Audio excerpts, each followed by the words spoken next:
Após a morte, para onde vamos e onde ficamos até o juízo final?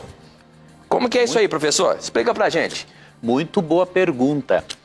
Muitos cristãos, Tito, acreditam que por ocasião da morte há uma separação entre o corpo e a alma, o espírito, se encontra num lugar intermediário, aguardando o momento do juízo final ou da ressurreição. Só que esse ensinamento, amigo ouvinte e telespectador, não é um ensinamento bíblico.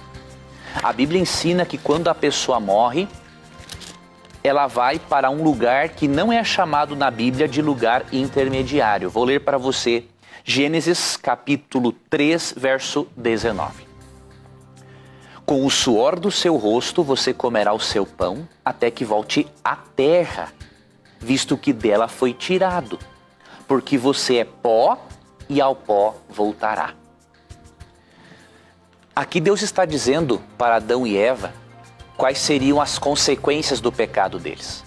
De terem se afastado de Deus e, obviamente, terem sido privados da árvore da vida, que lhes perpetuava a existência.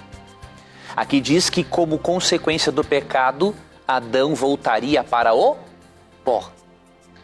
O texto bíblico não ensina que a pessoa vai para um lugar intermediário, aguardar a ressurreição, ou que o espírito dos maus vai para o inferno. Não, a Bíblia não ensina isso. Quando a Bíblia menciona o termo inferno, analise os termos e os textos bíblicos com atenção e você perceberá que o lago de fogo mencionado por Cristo é para castigar os ímpios depois da volta de Cristo, como lemos em Apocalipse capítulo 20. Então, muitos descontextualizam Apocalipse 20, verso 10, para dizer que o inferno existe. Não, o lago de fogo não existe, ele existirá. E a Bíblia, além de mencionar que o ser humano vai para o pó da terra, ela menciona que o juízo é algo futuro. Ou seja, a pessoa não está sendo julgada hoje num inferno eterno. O que diz, por exemplo, Atos 17, 31? Atos 17, 31 diz o seguinte: pois estabeleceu um dia em que há de julgar o mundo com justiça por meio do homem que designou. E deu provas disso a todos, ressuscitando dentre os mortos.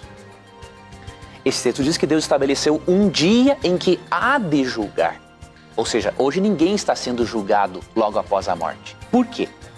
Porque o Salmo capítulo 6, verso 5 diz que na morte não há recordação de Deus. O que indica que os profetas bíblicos que disseram que a morte era um sono sem sonhos, eles estavam corretos.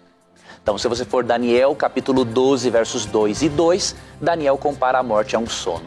Jeremias, em Jeremias 51, 57, compara a morte a um sono. Paulo, em 1 Tessalonicenses 4, 13, compara a morte a um sono. E o próprio Cristo, em João 11, 11 a 14, compara a morte a um sono. Então, acreditemos no texto bíblico como ele ensina e não tenhamos a mentalidade grega para colocarmos uma doutrina na Bíblia que não existe, que é chamada imortalidade natural da alma. Ok, professor.